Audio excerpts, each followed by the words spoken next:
Hello बच्चों, let's see the question. The question is zinc is used to protect iron from rusting is because E naught reduction of Zn2 plus is greater than that of Fe2 plus. E naught oxidation of Zn is greater than that of Fe.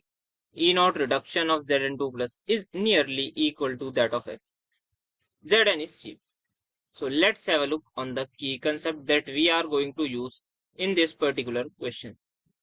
So यहाँ पे जो हमारा की concept use होगा वो use होगा electrode potential का. Electrode potential. So यहाँ पे क्या होता है, हमारे पास कोई भी एक आयरन की हम रॉड अगर लेना चाहें, कोई भी एक आयरन सपोज ले लेते हैं. एक आयरन की हमारे पास कोई रॉड है, उस पर क्या होता है, हम जिंक यूज करते हैं. हम जिंक बाहर से जो है जिंक अप्लाई कर लेते हैं.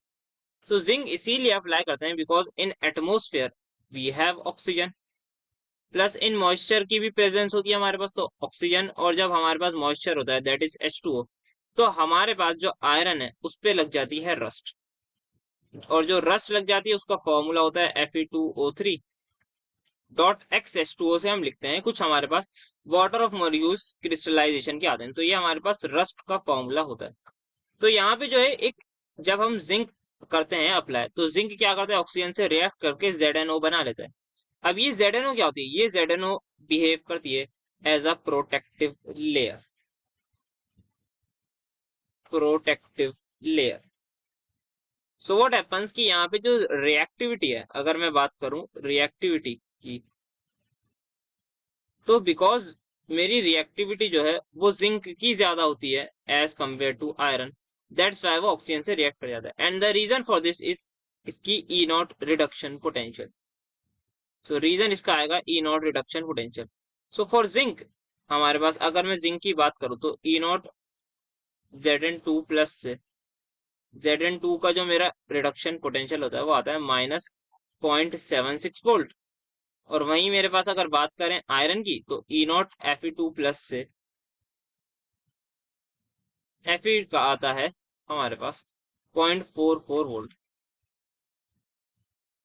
सिमिलरली अगर हमें इसका करना हो रिवर्स, यहाँ पे नॉट रिवर्स बट यहाँ पे ऑप्शन हमें ऑक्सीडेशन पोटेंशियल की टर्म्स में बताने. सो ऑक्सीडेशन पोटेंशियल अगर मुझे निकालना हो E नॉट, अब ये चेंज हो जाएगा Zn से बिकॉज Zn2 प्लस ये हमारी ऑक्सीडेशन होती है, तो ये इक्वल हो जाएगा 0.76 वोल्ट के. और यहाँ पे जो E नॉट Fe से Fe2 प्लस आता है ये इक्वल हो जाएगा 0.44 वोल्ट के.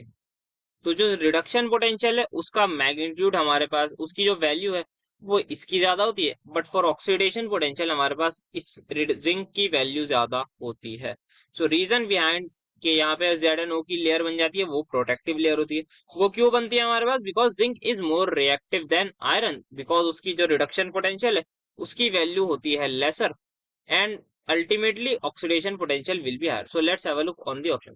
First option is E not reduction of zinc is greater. No, greater नहीं, E नॉट रिडक्शन हमारे पास कम होता है as compare to E not oxidation of zinc is greater then that of. Yes, ये बात बिल्कुल सही लिखिए, ये हमारा आंसर हो जाएगा. E not of Zn2 plus is nearly equal, नहीं इक्वल तो नहीं है, वी कैन क्लियरली से यहाँ पे अच्छा खासा डिफरेंस है, तो ये ऑप्शन भी गलत हो जाएगा. Zinc is cheap, it is not making any logic. So the final answer is going to be option number B. Hope you understood it well. Best of